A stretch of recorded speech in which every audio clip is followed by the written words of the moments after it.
English में 4 main skills हैं, listening, speaking, reading and writing. In 4 main skills की foundation strong हो जाएगी।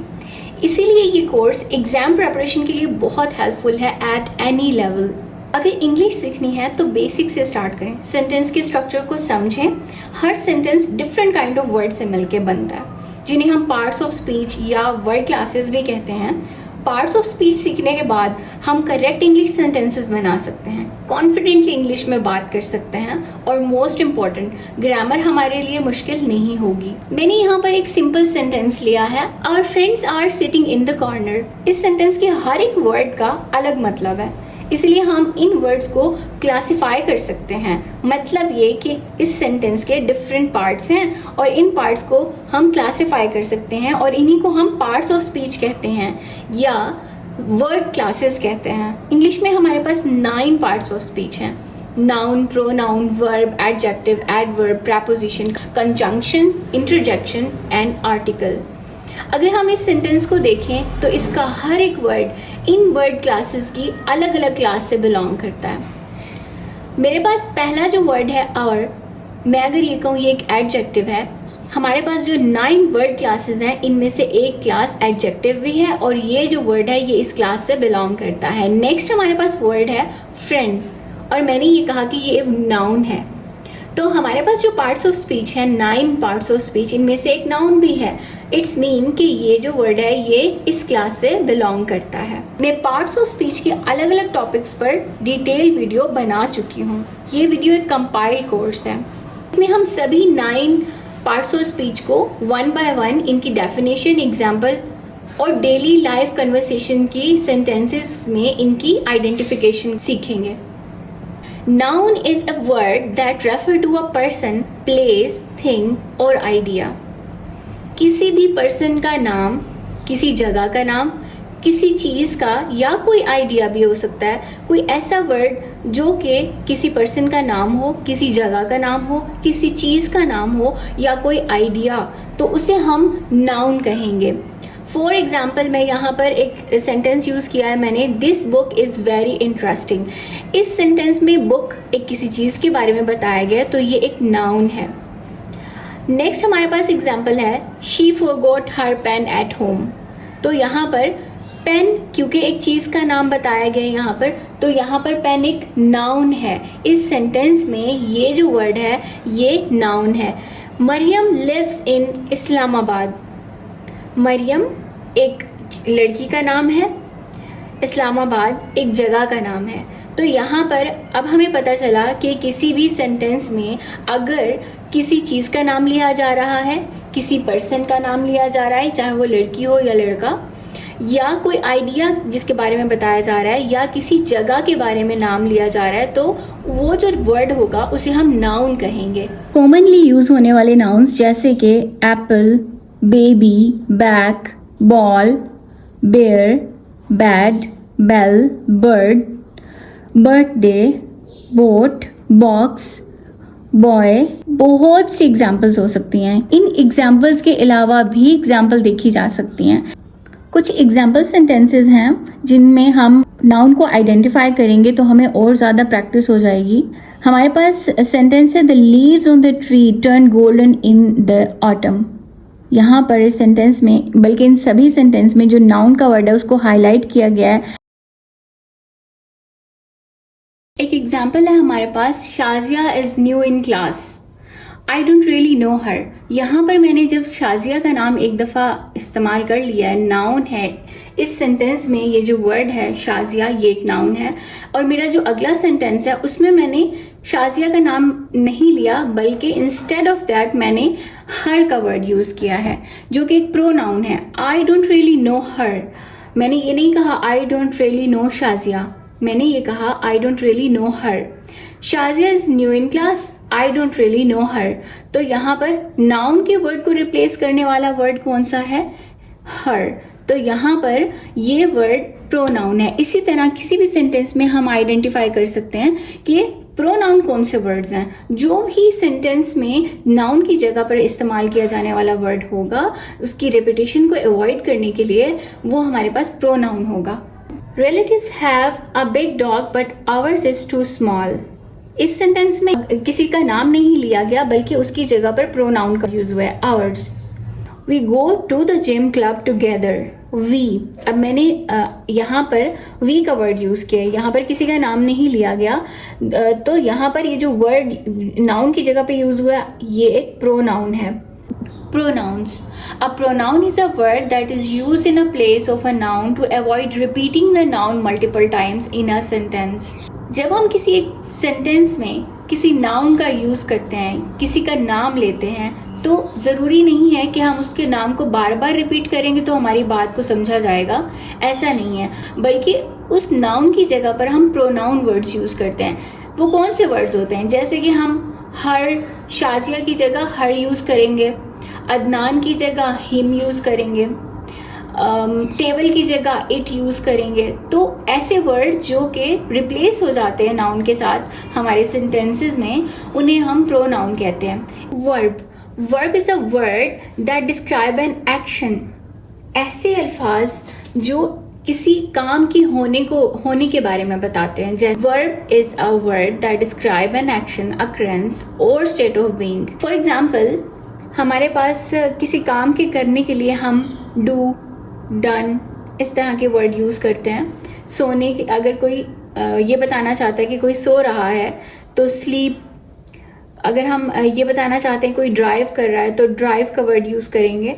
तो ऐसे वर्ड्स जो किसी एक्शन के बारे में होने या किसी चीज के होने के बारे में इंफॉर्मेशन देते हैं, ऐसे अल्फाज को हम वर्ब कहते हैं। एग्जाम्पल सेंटेंसेस हम देख लेते हैं।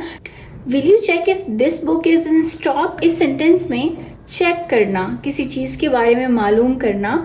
अब यहाँ पर कुछ काम हो रहा है, कोई एक्शन हो रहा है, तो इस वर्ड को, जो हमें ये इंफॉर्मेशन दे रहा है, इस वर्ड को हम वर्ब कहेंगे। इस सेंटेंस में ये जो वर्ड है ये वर्ब है। She कुक्स tasty food daily.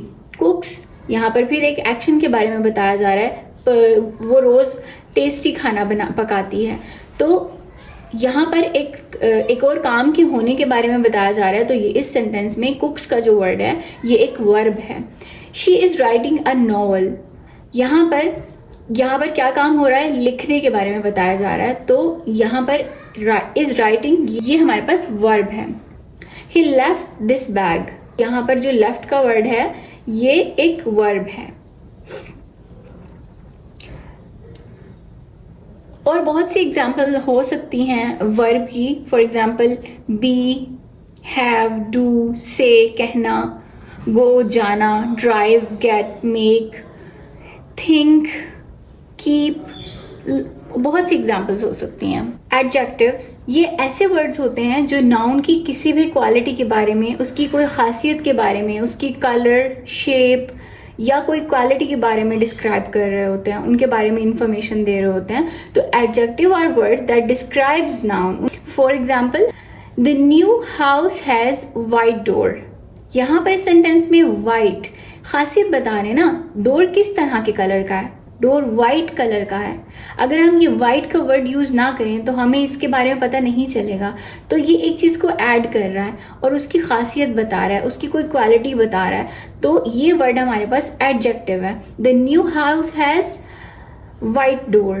तो यहाँ पर ये जो वाइट का कलर है ये एडजेक्टिव के तौर पे यूज हुआ है। The funny story made me laugh. कैसी स्टोरी? अगर हम फनी का वर्ड यूज ना करें तो हमें नहीं पता चलेगा कि वो स्टोरी हॉरर है या सीरियस या फिर फनी। तो हमने क्योंकि फनी का वर्ड यूज किया तो अब हमें इसकी इसको कैटेगराइज कर दिया हमने। तो ये एक क्वालिटी है, हमें स्टोरी के बारे में एक एक्स्ट्रा इन्फॉर्मेशन बताई गई है। The funny story made me laugh. Funny यहाँ पर एडजेक्टिव है। There little boy is 6 years old। Little boy, तो यहाँ पर फिर से हमें बताया गया कि उस बॉय के बारे में एक्स्ट्रा इन्फॉर्मेशन मिल गई। तो इस तरह के जो वर्ड्स होते हैं जो हमारे सेंटेंस में नाउन की किसी क्वालिटी को बता रहे होते हैं, उनके बारे में एक्स्ट्रा इन्फॉर्मेशन दे रहे होते हैं, जैसे कि साइज, कलर या शेप के बारे में इंफॉर्मेशन देना, वर्ड्स को हम एडजेक्टिव कहते हैं। क्योंकि ये कंपाइल कोर्स है, यहाँ पर डिटेल इनको डिस्कस नहीं किया और हमारे पास जो सेपरेट वीडियो है एडजेक्टिव की और बाकी पार्ट्स ऑफ स्पीच की, वहाँ जाकर आप इनकी डिटेल इंफॉर्मेशन ले सकते हैं। अगर आप ज़्यादा प्रैक्टिस करना चाहते हैं तो इन वीडियोज़ को ज़रूर देख लें। Adverb is a verb that can modify a verb and adjective. ऐसे अल्फाज जो कब, कहाँ, कैसे, क्यों का आंसर कर रहे होते हैं. For example slowly, nicely, quickly, carefully. Most of the time इसकी पहचान ऐसे कर सकते हैं कि एडजेक्टिव के लास्ट में अगर ly ऐड कर दें तो ये एडवर्ब कहलाएगा. For example slow becomes slowly. अगर हम स्लो के आगे l और y ऐड कर दें तो हमारे पास वर्ड बनेगा स्लोली. तो ये जितने भी वर्ड हैं स्लोली, नाइसली, क्विकली, क्वाइटली, इस तरह के जितने वर्ड्स होते हैं ये हमारे पास एडवर्ब्स हैं और ये हमें एडजेक्टिव और एडवर्ब को और ज़्यादा मॉडिफाई करके बता रहे होते हैं. For example she acted rudely. यहाँ पर एक वर्ब है, एक एक्शन है, उसको और ज़्यादा मॉडिफाई किया गया है. तालिया राइट्स क्वाइट क्विकली. अब यहाँ पर ये क्वाइट के भी दो मीनिंग होते हैं, काफ़ी की सेंस में यूज़ किया गया है. तालिया राइट्स क्वाइट क्विकली. तालिया काफ़ी जल्दी लिख लेती है. तो यहाँ पर राइट्स एक वर्ब है और इसको मॉडिफाई कर दिया गया है. ऐसे वर्ड्स जो टाइम, प्लेस या डायरेक्शन को इंडिकेट करने के लिए यूज़ करते हैं, ऐसे वर्ड्स को हम प्रेपोजिशंस भी कहते हैं. For example in, on, at, by, for, from, to, ये वर्ड्स भी हो सकते हैं और प्रेपोजिशनल फ्रेज भी हो सकते हैं. जो फ्रेज मीन्स के एक से ज़्यादा वर्ड्स भी हो सकते हैं. Preposition is a word or phrase used to show relationship between the different part of a sentence. For example, Shazia is coming for dinner at 6 p.m. अब अगर मैं सिर्फ इतना कहूँ Shazia is coming for dinner, okay, ये बात समझ आ गई. लेकिन सिर्फ 6 p.m. इसके इन दोनों के दरमियान में अगर एट का वर्ड हटा दिया जाए तो कोई भी सेंस नहीं बनेगी इस सेंटेंस की. तो इसके स्ट्रक्चर को मीनिंगफुल बनाने के लिए इसको हमने एट के साथ यूज़ किया. Shazia is coming for dinner eight 6 p.m. और यहाँ पर ये जो एट का वर्ड है, प्रेपोजिशन, ये हमें टाइम को इंडिकेट करने के लिए बताया गया है. नेक्स्ट हमारे पास सेंटेंस है I left the cup on the kitchen counter. यहाँ पर अगेन अगर ये जो दो पार्ट हैं सेंटेंस के, I left the cup, the kitchen counter, ये जो प्रेपोजिशन का वर्ड है ये हमें प्लेस को इंडिकेट करने के लिए बताया गया है. ही walk to the shop.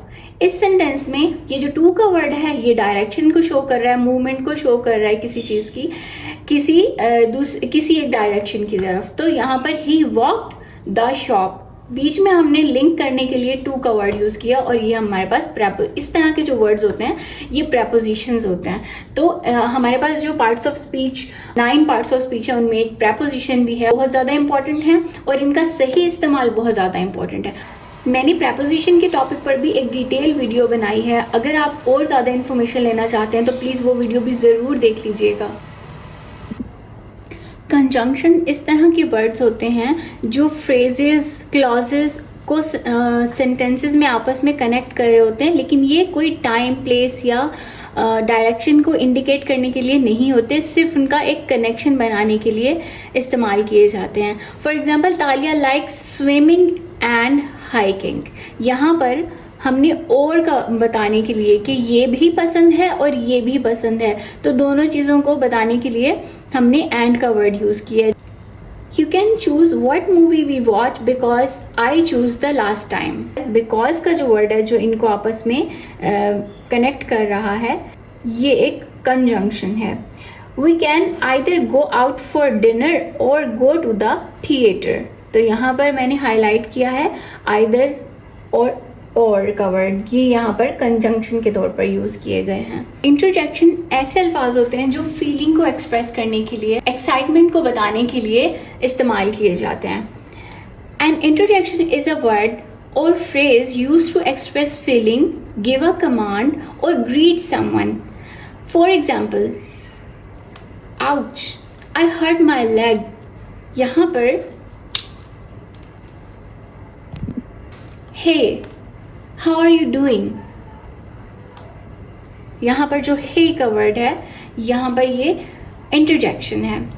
Wow, that's amazing. Excitement show करने के लिए. Cool, I like this song.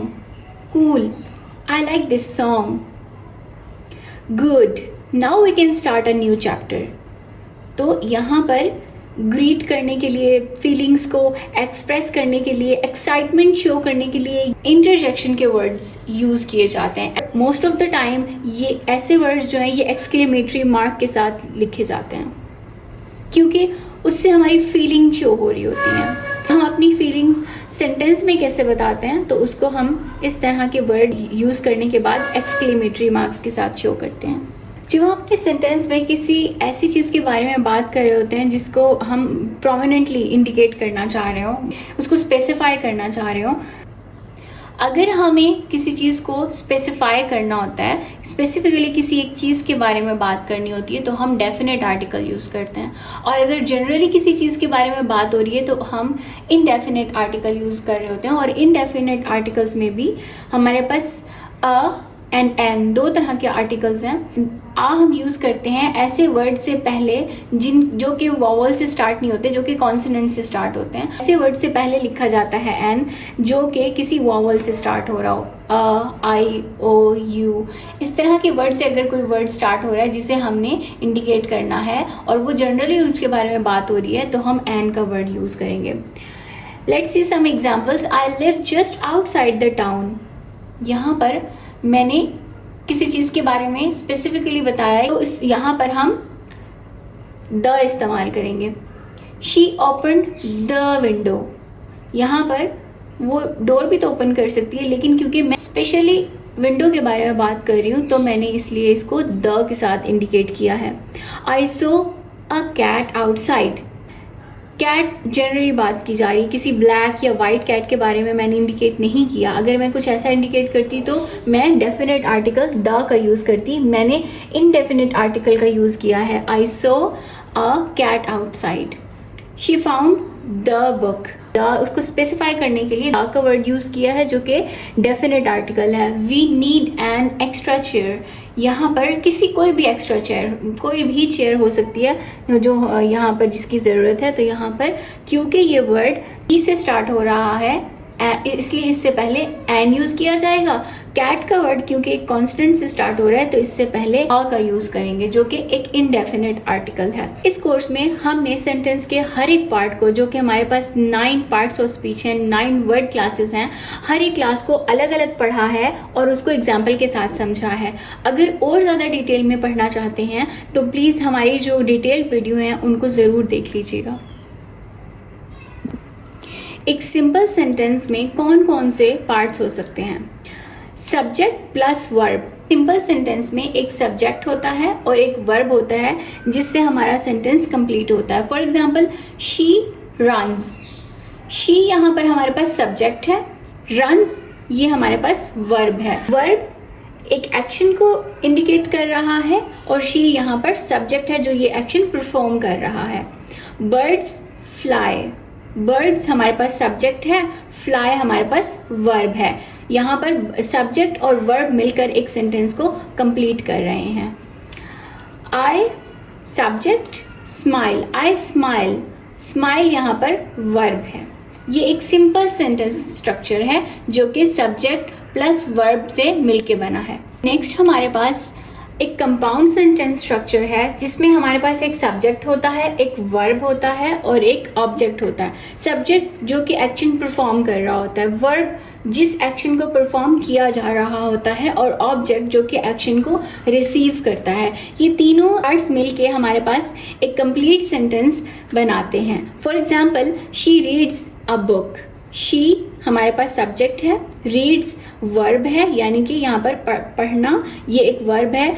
A book, book एक ऑब्जेक्ट है जो कि इस एक्शन को रिसीव कर रहा है. सब्जेक्ट, वर्ब एंड ऑब्जेक्ट एक कंप्लीट सेंटेंस बना रहे हैं. He plays football. यहाँ पर subject he, verb plays and object football. Next हमारे पास सेंटेंस है आई लाइक म्यूजिक. यहाँ पर आई एक सब्जेक्ट है, वर्ब लाइक एंड ऑब्जेक्ट इसमें म्यूजिक. सिंपल सेंटेंसेस ऐसे होते हैं सब्जेक्ट और वर्ब से मिलके बनते हैं, जबकि कंपाउंड सेंटेंस में हमारे पास ऑब्जेक्ट भी ऐड हो जाता है. Subject plus verb plus object, और फिर ये हमारे पास एक कंप्लीट स्ट्रक्चर ये हमारे पास एक कंप्लीट सेंटेंस बन जाता है। बेसिक और कंपाउंड स्ट्रक्चर्स के बाद हमारे पास कुछ ऐसे सेंटेंसेस भी होते हैं जिनका स्ट्रक्चर काफ़ी कॉम्प्लेक्स होता है। इस तरह के सेंटेंसेस डिफरेंट क्लॉजेस से मिलके बनते हैं। सेंटेंस का जो एक पार्ट है वो दूसरे पार्ट पे डिपेंड कर रहा होता है। अगर हम एक पार्ट को दूसरे पार्ट से कनेक्ट नहीं करेंगे तो हमें उस पार्ट का कोई मीनिंग समझ नहीं आएगा। एक पार्ट तो ऐसा होगा जो कि हमें अगर वो अकेला हो तब भी हमें मतलब समझा सकता है, लेकिन जो उस सेंटेंस का दूसरा पार्ट होगा अकेले उस सेंटेंस के बगैर कुछ भी मतलब नहीं समझा सकता। इस तरह के सेंटेंसेस, इस तरह के जो क्लॉजेस होते हैं, एक होता है dependent clause, independent clause. Dependent clause जो कि डिपेंड करता है दूसरे क्लॉज पे, डिपेंड कर रहा है ना दूसरे। जब तक मैं अगला सेंटेंस का दूसरा पार्ट यूज नहीं करूंगी, उसको कंप्लीट नहीं करूंगी, तब तक हम इस पहले वाले डिपेंडेंट क्लॉज के मीनिंग को नहीं समझ सकते कि व्हेन ही वाज यंग, इसका कोई मतलब नहीं बनेगा। और जो हमारे पास इंडिपेंडेंट क्लॉज है, he wanted to be an astronaut, तो ये तो अकेले भी हमें एक मीनिंगफुल बात समझा रहा है कि he wanted to be an astronaut. तो अगर हम इन दोनों को मिला दें तो पहला वाला जो डिपेंडेंट क्लॉज है इसका भी मतलब हमें समझ आ जाएगा। When he was young he wanted to be an astronaut. इस तरह से मिलकर हमारे पास एक कॉम्प्लेक्स स्ट्रक्चर होता है सेंटेंस का। Another example, when the cake is brown remove it from the oven. When the cake is brown, अब इस पार्ट की कोई भी सेंस नहीं बन रही। क्या मतलब है इस बात का, when the cake is brown. लेकिन अगर मैं इसको कंप्लीट करूं, इंडिपेंडेंट पार्ट के साथ इसको मिलाऊं, तो इस पहले वाले डिपेंडेंट की भी मीनिंग जो है वो हमें समझ आ जाएगा। और इसीलिए इसको हम डिपेंडेंट कह रहे हैं, क्योंकि इसको एक मीनिंगफुल सेंटेंस बनने के लिए उस पार्ट पे डिपेंड करना पड़ रहा है। तो when the cake is brown remove it from the oven. Remove it from the oven अपने आप में एक मीनिंग हमें समझा रहा है, ये इंडिपेंडेंट है, इसको पहले वाले पे डिपेंड नहीं करना पड़ा। लेकिन कलेक्टिवली क्योंकि यहाँ पर ये एक कॉम्प्लेक्स स्ट्रक्चर बना रहा है, हमें ये समझना है कि ये इंडिपेंडेंट और डिपेंडेंट क्लॉज मिल के आपस में एक कॉम्प्लेक्स स्ट्रक्चर, सेंटेंस स्ट्रक्चर बनाते हैं। वर्ड की different classes, parts of speech समझने के बाद हमने सेंटेंस के डिफरेंट स्ट्रक्चर्स को भी देख लिया है, basic, compound and complex structures को भी समझ लिया है। एंड आई होप मैं इस कॉन्सेप्ट को बहुत अच्छे तरीके से डिलीवर कर पाई हूँ। आपको ये कॉन्सेप्ट बहुत अच्छे तरीके से समझ आया होगा। Thank you so much.